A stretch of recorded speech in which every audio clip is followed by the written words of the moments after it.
Mesdames, Messieurs, bonsoir, bienvenue sur Alizé, ravi de vous retrouver pour votre édition de 19h. Nous sommes le jeudi 5 mai, c'était un jour férié aujourd'hui, le jeudi de l'Ascension, une fête religieuse qui est célébrée 40 jours après Pâques. Pour les chrétiens, cette journée représente le départ de Jésus-Christ de la terre vers les cieux après sa résurrection. Plus de détails sur la signification de ce jour férié avec Muriel Barlagne. Comme pour tous les jours importants du calendrier chrétien, l'encens brûle. Pour les catholiques, c'est l'Ascension, jour de célébration. L'Ascension est toujours fêtée un jeudi, 40 jours après Pâques. L'église Saint-Pierre et Saint-Paul de Pointe-à-Pitre est d'autant plus pleine qu'elle a choisi de consacrer la messe à la première communion d'élèves de l'externat Saint-Joseph de Cluny. Une messe particulière donc, qui permet de se rappeler de la signification de cette fête, signification plutôt claire pour la population, que l'on soit croyant ou athée. L'Ascension, c'est comme Jésus devait partir pour aller rejoindre son Père. Il a parlé à ses apôtres, à ses disciples. Il sera toujours avec nous et il part vers son Père. Il nous a donné les commandements à marcher droit. Alors c'est l'élévation de Jésus au ciel, 40 jours après Pâques. C'est sa dernière rencontre avec les disciples et ensuite il monte aux cieux. Ascenseur, donc c'est une montée. Pour Dieu, c'est la montée au ciel. Donc, après son décès, il est parti au ciel. Son âme est partie au ciel.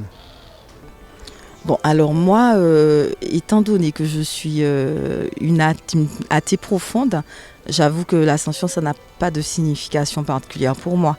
J'ai effectivement reçu une éducation religieuse plus jeune, mais ça ne m'a pas laissé de traces particulières. Je connais la signification, c'est-à-dire que je sais que c'est la montée au ciel de Jésus-Christ, mais ça c'est culturel. Élévation de Jésus au ciel, nouvelle forme de présence sur terre, le Père Jacques Yvon nous explique. Mais l'Ascension, c'est une fête liturgique qui rappelle le retour du Seigneur auprès du Père. Comme dit les Actes des Apôtres, 40 jours après la résurrection, le Seigneur s'est laissé voir par les disciples et il est exalté dans la gloire du Père. On pourrait dire que la fête de l'Ascension, c'est la glorification du Seigneur. C'est, on pourrait dire, en lien avec la résurrection. Celui en qui nous croyons, bien, il est auprès du Père et il dit qu'il est encore parmi nous. Alors il y a ce double sens de sa présence et de son absence. Il est invisible, mais il est là présent. Comme un dimanche, les pratiquants vont donc à l'église le jour de l'Ascension. Pour beaucoup d'autres, c'est simplement le début d'un week-end prolongé. La route a fait une nouvelle victime hier soir vers 22h au Moule. Un accident impliquant 3 voitures au niveau de Dutot a fait un mort et plusieurs blessés. Une enquête pour connaître les circonstances exactes de ce drame a été ouverte depuis le début de l'année. 23 personnes ont perdu la vie sur nos routes, un triste record. La prudence est donc plus que jamais recommandée en ce pont de l'Ascension. C'est d'ailleurs le message qu'a souhaité faire passer le préfet de région hier au Gosier. La police municipale du Gosier et la police nationale ont mené l'après-midi des contrôles routiers au niveau du pont de Poussette. Une opération qui a permis de contrôler 145 véhicules. 20 contraventions ont été dressées. Je vous propose justement d'écouter le préfet Jacques Billan qui revient au micro de Muriel Barlagne sur le bilan négatif de la sécurité routière. Il s'agit effectivement pour nous de faire passer, je dirais, un message fort parce que depuis le début de l'année, le constat en termes de mortalité je dirais, sur les routes est préoccupant. Nous déplorons 22 morts depuis le début de l'année sur les routes de Guadeloupe. C'est près de 2 fois plus que le nombre de morts que nous avons enregistré l'an dernier, en 2015. Et ce message, je le fais fort puisque je note aussi que l'indice de gravité de nos accidents est très élevé. Il est de 19%, ce qui veut dire qu'aujourd'hui, il y a 19 morts pour 100 accidents. Je dirais cet indice, il est de 6% au niveau national. Donc on voit bien qu'on a un vrai problème, je dirais, de comportement. Et ces comportements non adaptés sur nos routes, eh bien, ils sont dus à la vitesse excessive, consommation d'alcool, je dirais, alors que l'on est au volant, et puis non-port des équipements de sécurité, que ce soit la ceinture de sécurité lorsqu'on est en voiture ou le port du casque lorsqu'on est à moto, voire en vélo. Et notez que les contrôles seront renforcés en ce pont de l'Ascension. On va rester à Gosier, on vous en parle tous les jours sur Alizé depuis le début de la semaine. Des travaux sont effectués sur l'usine de production de l'eau de Bel-Ocado. Du charbon doit être remplacé. Conséquence, jusqu'à demain, début d'après-midi, des coupures d'eau se font ressentir dans plusieurs secteurs du Gosier, comme le Bourg, Poussette, Bas-du-Fort, Montauban ou encore Pointe de la Verdure. Demain, si vous habitez dans les zones de Chastel, Houdan, Perrin et Vieux-Bourg à Morne-à-l'Eau, prenez vos précautions car la distribution de l'eau potable sera interrompue dès midi et ce jusqu'à samedi, fin d'après-midi. Même chose aux Abîmes, à Bois-Ripaud, Boivin, Le Bourg, Dotemar, Néré, Palais-Royal, Providence ou encore Zac de Dotemar. Notez également que dimanche, la commune de Sainte-Anne sera touchée par les conséquences de ces travaux, donc à l'usine de Bel-Ocado. Faire connaître la Guadeloupe via les réseaux sociaux, c'est l'objectif des concepteurs du site internet Creole Advisor. Ils ont invité cette semaine des utilisateurs du réseau social Instagram à venir découvrir notre archipel pour ensuite en faire la promotion. Anne-Elisabeth Artsen les a suivis. Voici son reportage.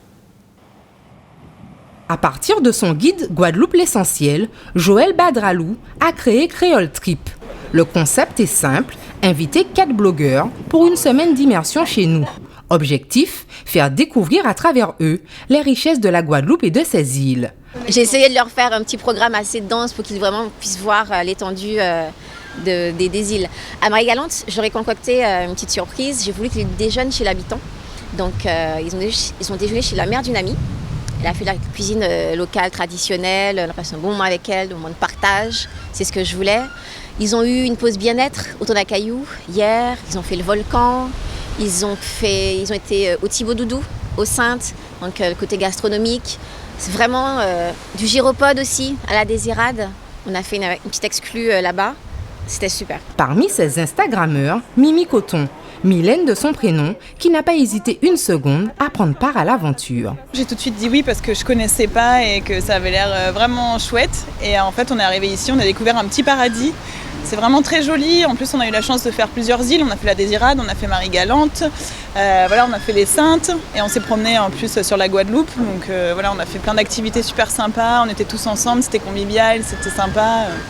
Voilà, c'était top. Auteur et photographe de son guide de voyage Guadeloupe l'essentiel, qui devrait paraître en septembre 2016, Joël Badralou ajoute donc une touche numérique avec son site Creole Advisor pour aussi voyager en Guadeloupe en photo et en vidéo via les réseaux sociaux. Un mot de politique, on connaît le calendrier électoral de 2017. La date du dimanche 23 avril 2017 a été retenue pour le premier tour de l'élection présidentielle, celle du dimanche 7 mai pour le second tour des élections présidentielles. Les élections législatives, elles se tiendront les 11 et 18 juin 2017. Les élections sénatoriales, ce sera le 24 septembre 2017. En Guyane, Léon Bertrand, maire de Saint-Laurent et ancien secrétaire d'État au tourisme sous la présidence de Jacques Chirac, a été condamné hier en appel à 18 mois de prison ferme et 100 000 € d'amende. Une condamnation dans l'affaire de la Cénog, la société d'économie mixte du nord-ouest de Guyane, où il est poursuivi pour complicité d'abus de biens sociaux. Léon Bertrand a annoncé qu'il allait se pourvoir en cassation. On en vient à notre tour d'horizon de l'actualité. Dans notre grande région de la Caraïbe, à Antigua, un militant vert accuse le gouvernement de détruire illégalement des mangroves pour y construire des villas de luxe. Nous irons aussi ce soir en Argentine où le nom du président Macri apparaît dans l'affaire des Panama Papers. Mais tout de suite, direction le Brésil. Voici l'actualité Caraïbe. Un juge de la Cour suprême brésilienne a écarté de ses fonctions le très controversé président de la Chambre des députés Eduardo Cunha, plus farouche adversaire de la présidente Dilma Rousseff. Député évangélique et conservateur, il est à l'origine de la procédure de destitution à l'encontre de la chef de l'État pour maquillage des comptes publics, alors que lui-même est accusé de corruption et blanchiment d'argent dans l'enquête sur le réseau de corruption au sein du géant pétrolier Petrobras. Il est notamment soupçonné d'avoir dissimulé sur des comptes en Suisse au moins 5 millions de dollars provenant de fonds détournés du groupe pétrolier. Eduardo Cunha est membre du Parti du Mouvement démocratique brésilien, immense formation centriste du vice-président Michel Temer, qui se prépare à remplacer Dilma Rousseff si celle-ci est destituée. S'il n'avait pas été écarté de ses fonctions, Eduardo Cunha serait alors devenu second dans l'ordre de succession. Le juge argentin Sebastián Casanello a envoyé des commissions rogatoires au Panama et aux Bahamas afin de savoir si le président Mauricio Macri possédait des parts dans des sociétés basées dans ces paradis fiscaux dont l'existence a été révélée par les Panama Papers. Le juge cherche à déterminer si Mauricio Macri peut être reconnu coupable d'omission illicite dans sa déclaration de patrimoine, un délit passible de 2 ans d'emprisonnement. Dès les révélations des Panama Papers, le président de Centre Droit élu en novembre dernier avait affirmé qu'il n'avait aucune participation dans ces firmes, raison pour laquelle il ne les avait jamais mentionnées. Outre son nom, ceux de Fernando Andreis et de Nestor Grindetti, responsables des finances municipales de Buenos Aires, lorsque Mauricio Macri en était maire, apparaissent dans l'enquête internationale. Le Premier ministre Gaston Brown et Algernon Serpentroat, président d'une association de défense de l'environnement antillaise, ont eu des échanges tendus à propos d'un vaste ensemble immobilier chinois qui devrait être érigé sur une mangrove.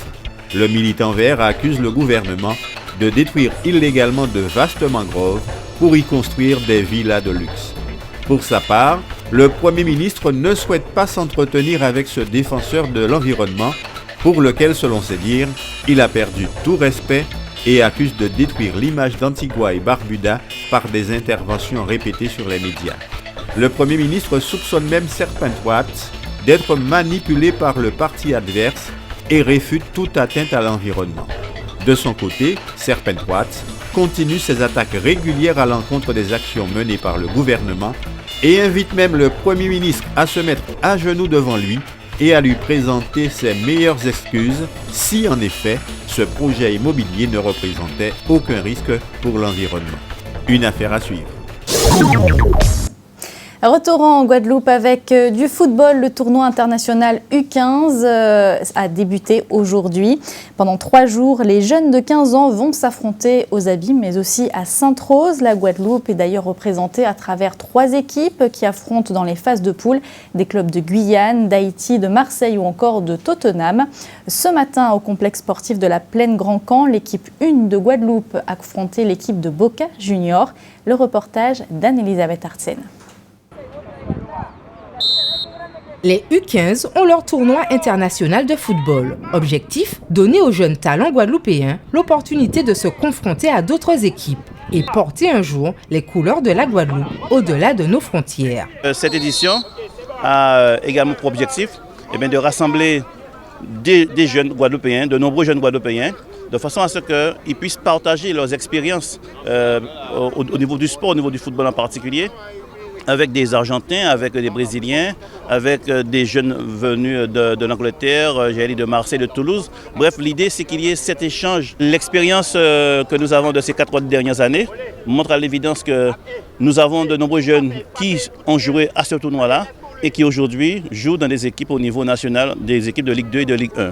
Et donc je crois que c'est une belle opportunité. Gérard Acco est observateur pour les Girondins de Bordeaux. L'occasion pour lui de repérer de futurs grands joueurs. C'est là qu'on peut découvrir les jeunes qui peuvent poursuivre leur carrière de footballeur éventuellement dans les clubs au centre de formation. Depuis le début du tournoi, j'en ai vu quelques-uns, mais il faut attendre une confirmation pour annoncer ou avouer quelque chose de bien concret. Pour son premier match de poule, la sélection guadeloupéenne, composée de 12 joueurs du pôle espoir et des meilleurs éléments de club guadeloupéen, s'est qualifiée aux dépens de Boca Junior grâce à l'unique but de la partie, marqué par le bien nommé Nicolas Ballon. Ça fait qualifier déjà mon équipe pour le premier match. Et puis surtout que c'est un but solo. Alors je suis très fier. Du 5 au 7 mai, 12 équipes de jeunes de 15 ans s'affronteront entre Grand Camp, Sainte-Rose et Les Abîmes, venus de clubs français et européens comme l'OM, Toulouse, Caen, Rennes et Tottenham, mais aussi de la Caraïbe avec Haïti, la Martinique et la Guyane, sans oublier l'Amérique du Sud avec l'Argentine et le Brésil. Je vous propose à présent une pause détente jusqu'à dimanche. Le Palais des Sports du Gosier accueille la 5e édition du salon Santé, Bien-être et Loisirs. Au programme des conférences, un marché aux plantes médicinales, mais aussi des stands qui proposent toutes sortes d'objets faits pour se relaxer. Des objets qui font d'ailleurs de plus en plus appel à la technologie, comme nous l'explique Muriel Barlagne. Santé, bien-être et loisirs semblent rimer avec technologie. Les appareils pour s'entretenir se multiplient. De plus en plus, des modèles pour les particuliers sont proposés sur le marché. Celui-ci ferait sérieusement de l'ombre aux piscines. C'est un spa, un bassin d'eau chaude aux vertus thérapeutiques. Sur un spa de ce type-là, vous avez 48 jets de massage. Des massages fixes et des massages rotatifs beaucoup plus larges et beaucoup plus doux. C'est vraiment quelque chose de thérapeutique. Les appareils qui servent à masser séduisent particulièrement sur ce salon de la santé, du bien-être et des loisirs.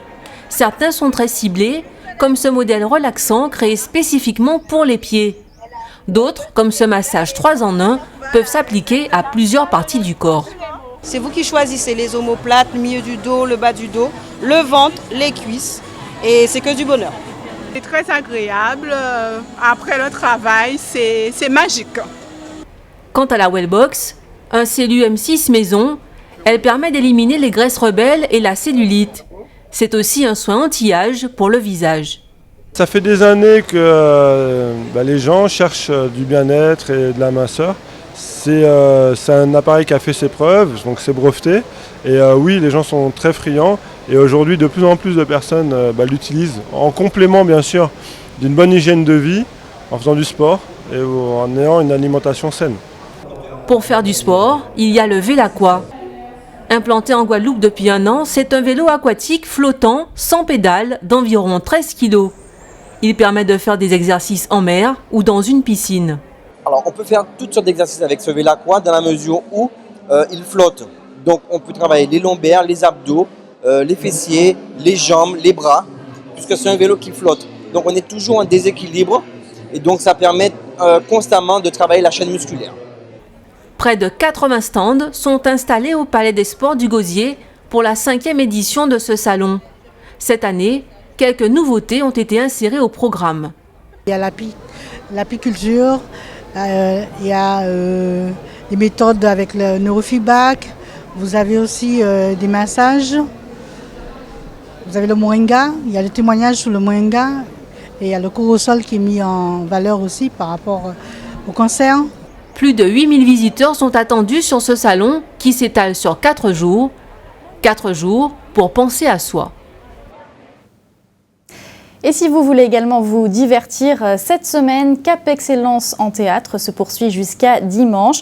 Un festival qui a comme invité d'honneur cette année Lisette Malidor, icône de l'univers du cabaret et du musical. Elle s'est ensuite tournée vers le théâtre. Elle est justement ce soir au Memorial Act pour lire un texte inédit. Anne-Elisabeth Artsen l'a rencontrée juste avant son spectacle. Danseuse, chanteuse, meneuse de revue et comédienne, Lisette Malidor a été révélée par le musical entre 1970 et 1985, tout comme une autre martiniquaise, Joséphine Becker.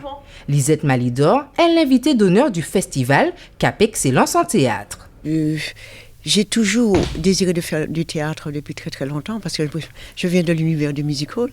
Et donc, quand j'ai découvert Claudel, eh ben, à partir de cela, j'ai commencé à vouloir m'intéresser à plus d'auteurs qui écrivent de belles choses, quoi. Donc voilà. Et le texte d'Eureka, je l'ai découvert il y a plus de 30 ans déjà. Et donc cette petite fille Eureka est dans mon cœur depuis plusieurs années. Donc j'aime beaucoup cette petite fille, et puis ça nous met en rapport avec l'exil, avec sa place dans la société, sa différence. Et donc tout ça, c'est ce qu'elle dit dans toute dans toute sa souffrance, quoi. Voilà, et puis c'est le fait d'être ici, quoi, dans cet espace, quoi, un des mémorials, et de pouvoir dire ce texte aussi. Vraiment, pour moi, c'est très, très, très important, très important. Ça a mis du temps, mais le fait que ça se passe en Guadeloupe, ici, dans ce mémorial, pour moi, c'est le plus grand cadeau qu'on peut faire à Rorica et à moi-même. La comédienne Lisette Malidor déclamera donc sur la scène de la salle des congrès du MAC ce texte inédit de la littérature du XVIIIe siècle qui relate le récit d'une jeune Sénégalaise rescapée de bateaux négriers et adoptée par une famille de la noblesse française. Avant de se quitter, on va jeter un rapide coup d'œil sur vos conditions météo pour demain matin. Le soleil sera voilé, notamment dans la région de Basse-Terre, où d'ailleurs quelques averses sont attendues du côté de Sainte-Rose et de Déé. Des améliorations sont tout de même annoncées au cours de la journée. Les températures afficheront dans la matinée entre 27 et 28 degrés. C'était le journal d'Alizé. Merci de votre fidélité. Dans quelques instants, vous allez retrouver l'actualité nationale et internationale. Votre soirée ensuite sur Alizé, un téléfilm, Le piège des apparences. Je vous donne rendez-vous quant à moi demain à 12h30 pour votre édition locale et régionale. L'information d'ailleurs qui continue sur notre site internet www.alizé.com. Excellente soirée à tous.